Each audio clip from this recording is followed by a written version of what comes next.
नमस्कार, मैं जितेंद्र प्रसाद। राज को राज ही रहने दो।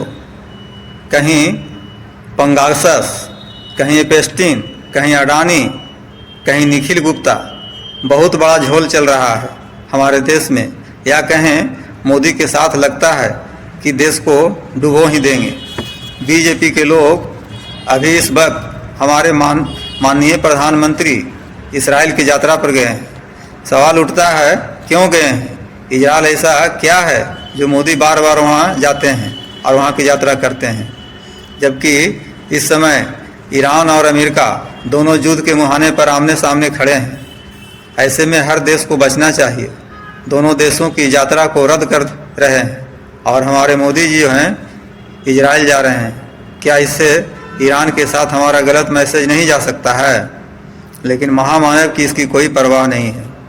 वे तो अपने हिसाब से चलते हैं, न विपक्ष को सुनते हैं, न देश को बताते हैं और न सुनते हैं। आखिर जाते क्यों हैं? सवाल तो बनता है। मोदी के इजराइल जाने से पहले ही ट्रंप ने क्या कह दिया? ट्रंप ने संसद में कह दिया कि हम भारत और पाकिस्तान का युद्ध रुकवाया था। वो बार बार इस शब्द को बोल रहे हैं। दूसरी ओर उन्होंने कहा कि हम ट्रैफिक अभी और लगाएंगे।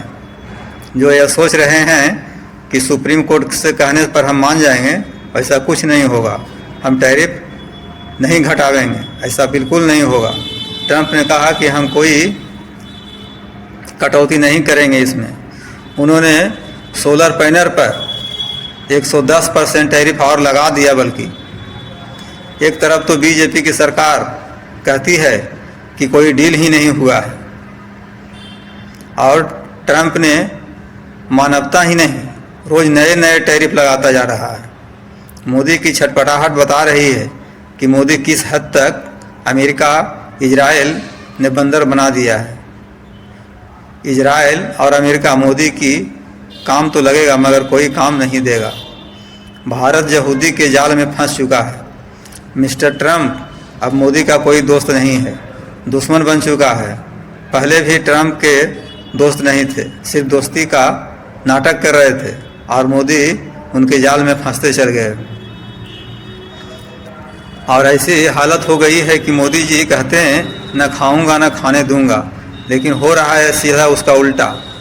खाऊंगा मगर खाने नहीं दूंगा। गिद्दड़ की मौत जब आती है तो शहर की ओर भागता है। यही हाल आज हो गया है। कदर उनकी करो जो तुम्हारी कदर करे। ज़्यादा गुलामी में इज्जत की नीलामी हो जाती है।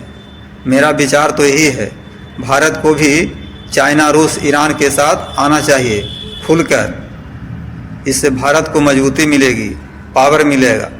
लेकिन मोदी जी समझेंगे तब तो। जय हिंद। वीडियो अच्छा लगा हो तो लाइक करें, शेयर करें, सब्सक्राइब करें।